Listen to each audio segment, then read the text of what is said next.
The air was thick with the scent of spices and dust, as the servant walked silently through the marble halls of a palace that was not his home. He was young, strong, and carried a dignity far beyond his status. His clothes were simple, yet his eyes carried the weight of purpose, a kind of quiet strength that did not need to speak to be seen. He had arrived as a foreigner, sold for silver, stripped of his name, his land, and the embrace of his father. Yet somehow in this strange and powerful place, everything he touched seemed to prosper. Those who watched him couldn't explain it, but they felt it. The house itself, once cold and full of tension, had become a haven of order and blessing. The master, a man of high position and wealth, had begun to trust this lowly servant with everything, his estate, his finances, his entire household. But the eyes that watched him were not only those of admiration. In the shadows, envy was growing. And soon temptation would come dressed in luxury and desire, seeking not to bless but to destroy. He never sought wealth or power, but wherever he walked, both followed. The fields flourished under his oversight, and the storage rooms were never empty. The master's accounts balanced to the last coin, not because of cunning, but because of integrity. This man, this outsider, was governed by an invisible hand. He spoke of a God no one could see, yet whose presence was undeniable. The master's wife, adorned in silk and gold, noticed more than just his skill. There was something about his character that made her feel both curious and offended. She had everything: jewels, servants, luxury. But what she didn't have was what this servant seemed to possess: peace. Her restlessness soon turned into fascination, and fascination left unchecked became obsession. She began to watch his every move, not as one watches a servant, but as a hunter studies prey. And what began as lingering glances would soon become a web of deceit, ready to entangle the innocent. The trap was set with the softness of perfume and the false promise of affection. She waited until the house was empty, called him in under the guise of duty, and spoke words that a godly man cannot entertain. He refused, not once, but every time. "How could I do such a wicked thing and sin against God?" he said, his voice calm but resolute. But rejection, to a heart full of pride, is a wound too deep. And so she tore her own garments, screamed for help, and accused him of the very crime he refused to commit. Within hours, the echo of betrayal thundered through the halls. The master returned, his face torn between disbelief and fury. Without trial, without proof, the poor servant was dragged away, thrown into prison, a dungeon reserved for the worst. And all he had done was remain faithful. But now tell me, what would you have done in his place?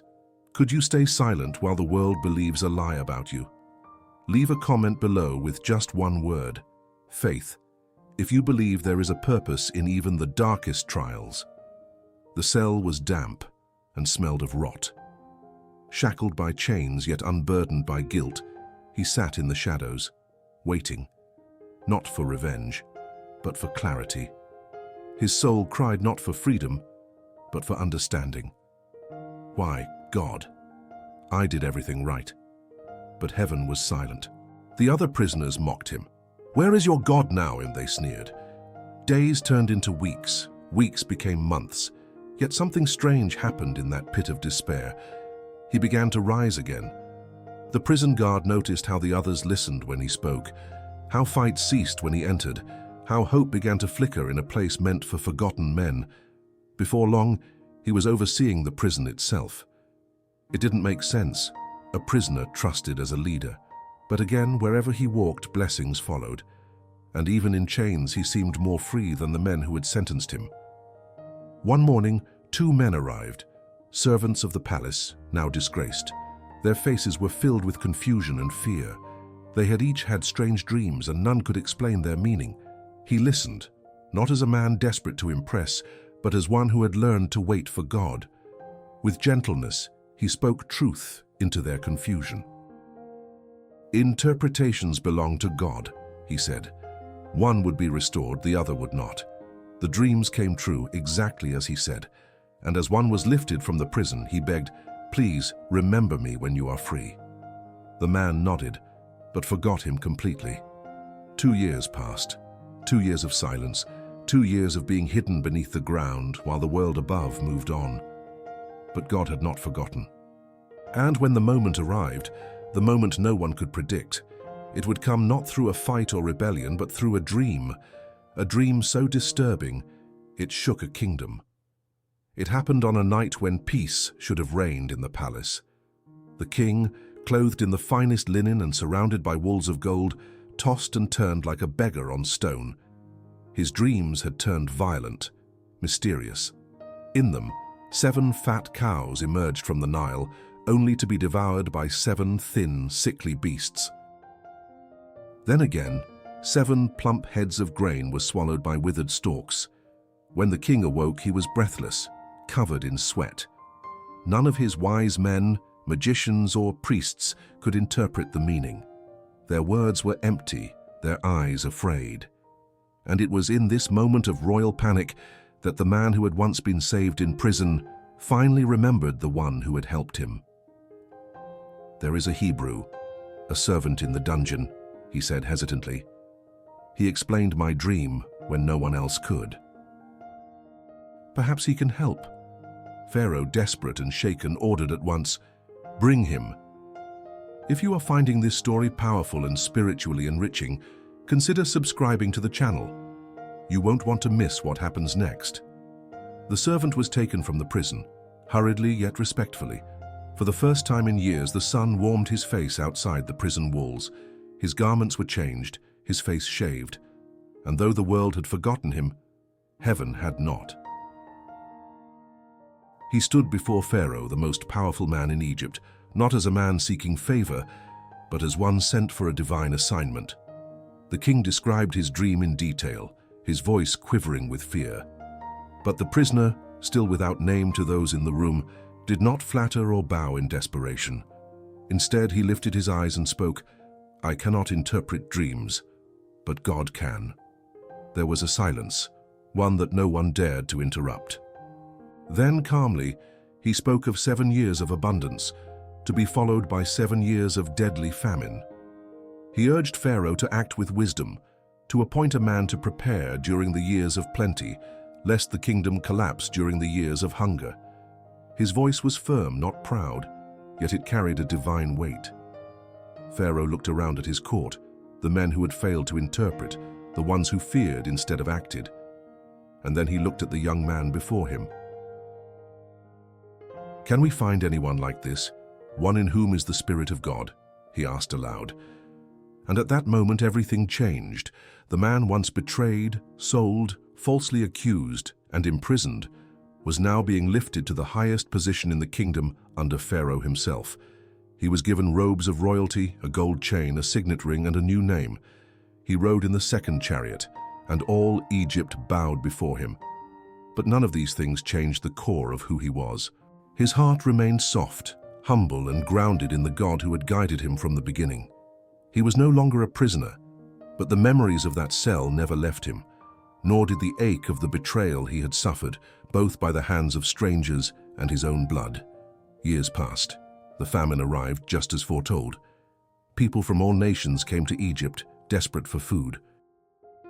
And among the desperate in a distant land was an aging father and a group of sons, the very brothers who had sold him for silver. Hungry and unaware, they made their way toward the land ruled by the man they had once cast away. They didn't know his face anymore. Years and power had changed his appearance, but he knew them. As they bowed before him, asking for food, a wave of memory washed over him. The dreams of his youth, of sheaves bowing, of stars lowering, they were no longer riddles. They were standing before him in flesh and blood, and yet the pain was still fresh. Would he reveal himself? Would he punish them? Or was something greater at work, something divine, something redemptive? His heart wrestled silently as he looked into the faces of the men who had once thrown him into a pit and sold his life away. He had the power to crush them with a word, to repay pain with pain. But there was another voice speaking inside him, not the voice of revenge, but of love. He needed to know if they had changed, if their hearts were different. So he began a series of tests, not for pride, but for discernment. And as the tests unfolded, he began to see something new. They fought for one another. They grieved. They remembered. One brother even offered his own life for the youngest. The ones who had once sold him for money were now willing to become slaves to save another. Could it be that hearts hardened by sin were now softened by time and sorrow? Could forgiveness be possible after such betrayal? His eyes filled with tears, but he said nothing. Not yet. He would wait just a little longer. When the youngest of the brothers stood before him, trembling, unaware, pleading for mercy on behalf of a father they all feared would die from sorrow, something inside him shattered. The ruler of Egypt, clad in fine linen and surrounded by opulence, felt his heart collapse under the weight of unspoken pain. These were the same men who had once looked at him with hatred in their eyes, yet now those same eyes were filled with guilt, longing, and a desperate willingness to protect the innocent. He could no longer hold back the flood that had been rising in his soul. He turned from them, entered a private room and wept, loudly, uncontrollably. The walls of pride, power, and position crumbled in that moment. When he returned, his voice broke as he spoke the words that none of them could have imagined. "I am Joseph, your brother. And if you feel this story has moved you deeply, if the power of mercy and God's purpose has stirred your soul, don't forget to leave a like on this video. It helps us reach more hearts with stories that reveal God's hand even in the darkest chapters." Silence swallowed the room. The brothers froze, as if struck by lightning. Their faces turned pale. Was this a trick? A trap? Or the justice of God returning with full force? Joseph saw the terror in their eyes, and he understood it. For he too had once been terrified in a pit, betrayed by those who should have loved him. But that chapter was no longer his identity. He stepped forward, tears still on his cheeks, and said something that only a heart fully surrendered to God could say. "Do not be afraid or angry with yourselves for selling me. It was God who sent me ahead of you to preserve life." They didn't understand. How could they?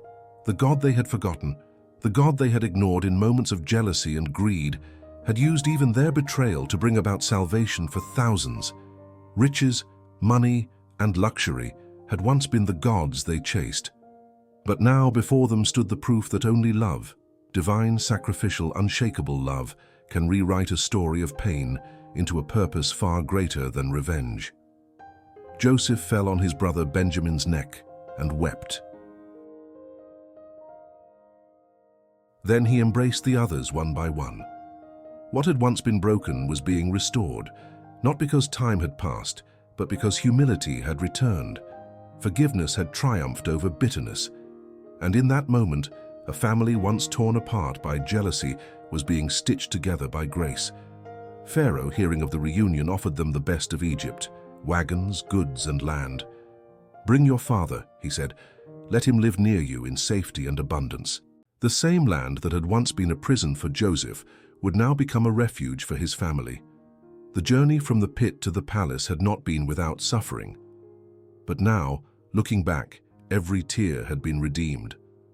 What man meant for evil, God had used for good. And Joseph knew, not just in word but in soul, that the God who sees in secret never abandons the innocent.